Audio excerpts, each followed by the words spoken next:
NIA court ने लश्कर तैयबा के founder आतंकी हाफिज सईद और हिजबुल मुजाहिदीन के आतंकी सैयद सलाउद्दीन और उसके अलावा कश्मीर के अलगावादी नेता यासीन मलिक, शबीर शाह, मसरत आलम और उसके अलावा अन्य कई लोगों के खिलाफ यूएपीए के तहत चार्जेस फ्रेम करने के लिए कहा है। और दूसरी तरफ से आतंकवादी और अलगाववादी गतिविधियों में शामिल होने के लिए और अलगाववादी और आतंकी गतिविधियों को बढ़ावा देने के लिए घाटी में एनआईए कोर्ट ने कहा है कि यासीन मलिक, शबीर शाह, मसरत आलम और बाकी जितने भी लोग उनके साथ यूएपीए के तहत गिरफ्तार किए गए उनके खिलाफ जो है फौरन चार्जेस फ्रेम किए जाएं। सिर्फ इतना ही नहीं, कोर्ट ने उसके अलावा कश्मीर घाटी के राजनीतिक लोगों में जिन्हें गिरफ्तार किया गया था, इंजीनियर अवामी इत्तेहाद पार्टी के इंजीनियर अब्दुल रशीद, उनके खिलाफ भी उन्होंने चार्ज फ्रेम करने की बात की है। उसके अलावा एक बिजनेसमैन थे जहूर अहमद वटाली, आतंकी बिट्टा कराटे, आफ्ताब अहमद शाह, अवतार अहमद शाह, नईम खान, बशीर अहमद भट्ट और जिन्हें पीर सैफुल्ला भी कहते हैं, इन सब के खिलाफ भी अलग अलग धाराओं के तहत, आईपीसी और यूएपीए की धाराओं के तहत देश के खिलाफ आतंकवादी गतिविधियों में शामिल होने के लिए, देश के खिलाफ जंग जैसा माहौल बनाने के लिए और उसके अलावा कॉन्स्पायरेसी करने के लिए इन्हें भी अलग अलग सेक्शंस में इनके खिलाफ भी चार्जेस को फ्रेम करने के लिए कहा गया है। एनआईए स्पेशल जज प्रवीण सिंह ने एक ऑर्डर मार्च 16 को पास किया जिसमें उन्होंने ये कहा कि जो विटनेसेस के स्टेटमेंट्स हैं और जो डॉक्यूमेंट्री एविडेंस इन एक्यूज के खिलाफ सारा पेश किया गया है और उन सब चीज़ों से ये लगता है कि ये अलगाववाद की भावना से और जम्मू कश्मीर को देश से काटने की भावना से ये सब कुछ कर रहे थे। इसका मतलब ये भी है, वो ये कहते हैं कि वो ये हर तरह का हथकंडा इस्तेमाल करके आतंकवादियों के साथ उनके संबंध रहे हैं, आतंकवादी संगठनों के साथ उनके संबंध रहे हैं और ये सारे का सारा काम पाकिस्तान की पुष्टपनाही पर और पाकिस्तान की फंडिंग के द्वारा हो रहा था। कोर्ट ने यह भी नोट किया आर्गुमेंट्स के दौरान कि किसी भी एक्यूज ने आर्ग्यू नहीं किया कि उनकी अलगाववादी विचारधारा नहीं है, अलगाववादी एजेंडा नहीं है और ये भी उनमें से किसी ने इस बात से भी उनमें से किसी ने इनकार नहीं किया कि उन्होंने अलगाववाद के लिए, जम्मू कश्मीर को भारत से अलग करने के लिए, जम्मू कश्मीर को भारत से अलग करने के लिए उन लोगों ने काम किया है। इस चीज से भी इन लोगों में से किसी ने इनकार नहीं किया। कोर्ट ने इस चीज का भी संज्ञान लिया और यह भी कहा गया कि एक के बाद दूसरे विटनेस ने ऑल पार्टीज हुर्रियत कॉन्फ्रेंस को लेकर कहा कि इसके जो अलग अलग इसके दो भाग हो गए थे डिवीजन के बाद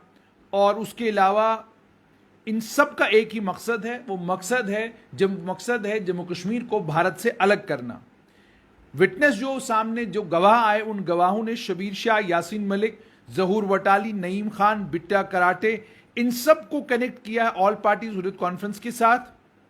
और उसके अलावा एक और विटनेस ने इंजीनियर रशीद को जहूर वटाली के साथ कनेक्ट किया। जहूर वटाली जो है वो ऑल पार्टीज हुर्रियत कॉन्फ्रेंस के साथ मिला हुआ है, पाकिस्तान के एस्टैब्लिशमेंट के साथ मिला हुआ है, पाकिस्तान की एजेंसियों के साथ मिला हुआ है। कोर्ट ने यह नोट किया। कोर्ट ने यह भी क्लैरिफाई किया जो भी कुछ ऑर्डर में कहा गया है यह एक विचार है, हालांकि एक डिटेल डिस्कशन जो एविडेंस पर की जानी थी क्योंकि आर्गुमेंट्स दोनों साइड्स ने दिए थे, डिटेल में दिए थे। आतंकियों के लिए जो पैसा आता था वो पाकिस्तान भेजता था, पाकिस्तान से आता था, पाकिस्तान की एजेंसियां भेजती थी और डिप्लोमेटिक मिशन का भी इस्तेमाल किया जाता था इन्हीं अपने नापाक इरादों को अंजाम देने के लिए। आतंकियों के लिए जो पैसा वो आतंकियों के लिए जो पैसा जम्मू कश्मीर में आता था वो पैसा हाफिज सईद का आतंकी संगठन और हाफिज सईद भेजा करता था जो एक कुख्यात आतंकवादी है अंतर्राष्ट्रीय लेवल पर जिसके ऊपर सैंक्शंस लगे हुए हैं। नेशनल इन्वेस्टिगेशन एजेंसी के मुताबिक अलग अलग आतंकी संगठन जिसमें लश्कर तैयबा है, हिजबुल मुजाहिदीन है, जम्मू कश्मीर लिबरेशन फ्रंट है, जैश ए मोहम्मद है, आईएसआई की मदद से घाटी में आतंकवादी गतिविधियां करते थे, आम नागरिकों के ऊपर हमले करते थे, फौज के ऊपर हमले करते थे और यह भी इल्जाम लगाया गया है कि 1993 में ऑल पार्टी हुर्रियत कॉन्फ्रेंस जो है उसे एक ही मंशा के साथ बनाया गया था कि अलगाववादी जितनी भी गतिविधियां हैं, अलगाववादी जितनी भी सरगर्मियां हैं, उन सारी सरगर्मियों को अंजाम देने के लिए ऑल पार्टी हुर्रियत कॉन्फ्रेंस को बनाया गया था। एनआईए चार्जशीट जो सबमिट की गई है उसमें यह कहा गया है कि केंद्र सरकार को क्रेडिबल इंफॉर्मेशन मिली कि हाफिज मोहम्मद सईद जो जमात उद दावा के अमीर हैं और अलगाववादी नेता, घाटी के अलगाववादी नेता, जिसमें हुर्रियत कॉन्फ्रेंस के लोग भी हैं, वो आतंकियों के साथ मिलकर और आतंकवादी जितने भी संगठन हैं उन संगठनों की पुष्टपनाही करते हैं, मुजाहिदीन की, लश्कर तैयबा की, इनके लिए पैसा जमा करने का काम करते हैं, इनके लिए पैसा इकट्ठा करने का काम करते हैं। ये देश भर में भी करते हैं, जम्मू कश्मीर में भी करते हैं और बाहर से भी अलग अलग इलीगल चैनल्स के जरिए ये पैसा लाते हैं।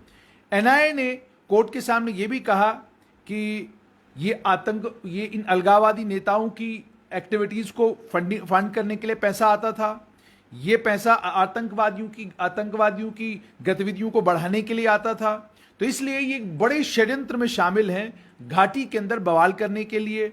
फौज के ऊपर पत्थरबाजी करवाना, स्कूल्स को जलाना, पब्लिक प्रॉपर्टी को नुकसान पहुंचाना और भारत के खिलाफ जंग जैसा माहौल घाटी के अंदर तैयार करना, ये इन सब चीजों में मुलविस हैं। इस बिना पर गृह मंत्रालय ने एनआईए को कहा कि आप एक केस रजिस्टर करें और उसके बाद एनआईए ने ये केस रजिस्टर किया सेक्शन 120B, 121, 121A आईपीसी और उसके अलावा 13, 16, 17, 18, 20, 38, 39, 40 यूएपीए के तहत मुकदमा जो इनके खिलाफ जो है एफआईआर रजिस्टर की गई। एनआईए ने यह भी कहा कि जब उन्होंने इन्वेस्टिगेशन किया, इनको यह भी पता चला कि ऑल पार्टी हुर्रियत कॉन्फ्रेंस और बाकी अलगाववादी जो हैं आम जनमानस को इंस्टिगेट करते हैं, युवाओं को इंस्टिगेट करते हैं और उन्हें ये करते हैं कि आप हड़ताल करिए, आप बवाल करिए, आप वायलेंस करिए, पत्थरबाजी करिए। और ये सब चीजें इसलिए की जा रही हैं ताकि जम्मू कश्मीर के लोगों में भारत सरकार के प्रति नफरत पैदा करवाई जाए। एनआईए ने यह भी कहा कि इन्वेस्टिगेशन के दौरान यह भी पता चला कि ये अलगाववादी नेता पैसा भी इकट्ठा कर रहे थे अलग अलग सोर्सेज से ताकि घाटी के अंदर जो है बवाल होता रहे और ये जो अलगाववादी तंजीमें वहां पर काम कर रही थी, आतंकवादी संगठन वहां पर काम कर रहे थे, उनकी भी मदद हो। और इन तमाम अलगाववादियों को पैसा पाकिस्तान में जो बैठे हुए आतंकी संगठन है उनसे और उसके अलावा लोकल लोग जो डोनेशंस कर रहे थे वहां से इनको पैसा मिल रहा था। इसका मतलब साफ तौर पर यह है कि एनआईए कोर्ट ने यासीन मलिक, शबीर शाह, मसरत आलम, हाफिज सईद, सैयद सलाउद्दीन, जहूर अहमद वटाली, इंजीनियर रशीद, बिट्टा कराटे, अवतार अहमद शाह, नईम खान, बशीर अहमद भट्ट, इलियास पीर सैफुल्ला और इसके अलावा अन्य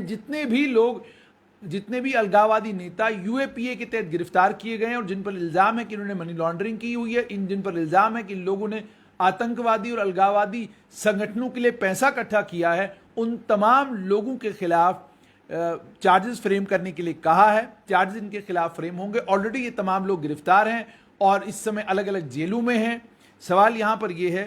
कि अब एनआईए कोर्ट जो है इस मामले में जल्द से जल्द चाहती है कि एनआईए जो है वो चार्जेस फ्रेम करे ताकि इस मामले को आगे बढ़ाया जाए और मंतकी अंजाम तक पहुंचाया जाए।